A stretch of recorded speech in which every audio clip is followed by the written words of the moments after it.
আসসালামু আলাইকুম এভরিওয়ান। আজ আমি একটি খুবই টেস্টি মজাদার রেসিপি নিয়ে চলে এসেছি, কুচো মাছ চচ্চড়ি। চলুন রেসিপিটি দেখে নেওয়া যাক। এই রেসিপিটি বানানোর জন্য প্রথমে আমি এরকম ছোট ছোট কুচো মাছগুলোকে ভালোভাবে ধুয়ে নিয়েছি। এবার যেমন ছবিতে দেখানো হচ্ছে ঠিক এই রকম আকারের পেঁয়াজগুলো, আলু ও কাঁচা লঙ্কাগুলোকে কুচো করে নিয়েছি।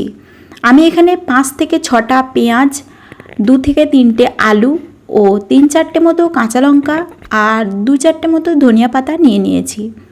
তারপর একে একে এগুলো একটি হাঁড়ির মধ্যে রেখে দেব। সমস্ত কিছু এখানে দিয়ে দেওয়ার পর এবার এগুলোকে মশলা দিতে হবে। প্রথমে দিয়েছি 1 চামচ মতো নুন, তারপর দিয়েছি 1 চামচ মতো গুঁড়ো লঙ্কা, তারপর দিয়েছি 1 চামচ মতো হলুদ গুঁড়ো, তারপর দিয়েছি 1 চামচ মতো জিরে গুঁড়ো আর সবশেষে দিতে হবে 2 পলা মতো সরিষার তেল। সরিষার তেলটা কিন্তু স্কিপ করবেন না, অবশ্যই এটা দিতে হবে, তাহলে কিন্তু ভালো রকম একটু টেস্টফুল জিনিসটা হবে। এবার সমস্ত উপাদানগুলোকে আমি ভালোভাবে এখানে মাখিয়ে নেব। সমস্ত উপাদানগুলোকে দিয়ে ভালোভাবে মাখানোটা কিন্তু এই রেসিপির মূল উপাদান। তো ভালোভাবে কিন্তু এই মশলাগুলোকে আলু পেঁয়াজের মধ্যে ভালো করে মাখিয়ে নিতে হবে। সর্বশেষে দিতে হবে কুচো মাছগুলোকে।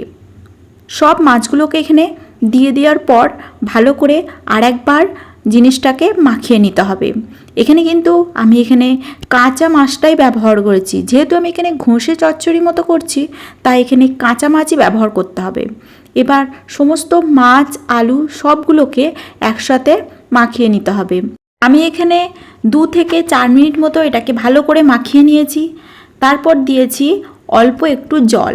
জলটা কিন্তু বেশি দিলে হবে না, অল্প করে একদম যেন মাখা মাখা হয় এরকমভাবে জলটা দিতে হবে। তারপর জলটা দিয়ে দেওয়ার পর যেমনভাবে আমি ছবিতে দেখাচ্ছি সেই রকমভাবেই সমান করে নিতে হবে জিনিসটা, যাতে গায়ের মশলাগুলো ভালোভাবে নিচেই চলে আসে। এরপর সমস্ত উপাদানগুলো দিয়ে দেওয়ার পর এটাকে গ্যাসের মধ্যে চাপিয়ে দেব আর 10 থেকে 15 মিনিট পর পর একবার করে খুলে দেখে নিতে হবে যাতে তলাটা ধরে না যায়। আর অবশ্যই কিন্তু গ্যাসের ফ্লেমটা লো করে দিতে হবে, তাহলেই আমাদের আজকের মাছ চচ্চড়ি রেডি হয়ে যাবে। এটা দেখতে যেমন সুন্দর হয়, খেতেও কিন্তু দারুণ হয়। আপনার বাড়িতে অবশ্যই ট্রাই করতে পারেন। ভালো লাগলে আমার চ্যানেলটি অবশ্যই সাবস্ক্রাইব করবেন। আর যদি আপনারা নতুন ধরনের কোনো রেসিপি দেখতে চান আমাকে অবশ্যই কমেন্টে জানাবেন।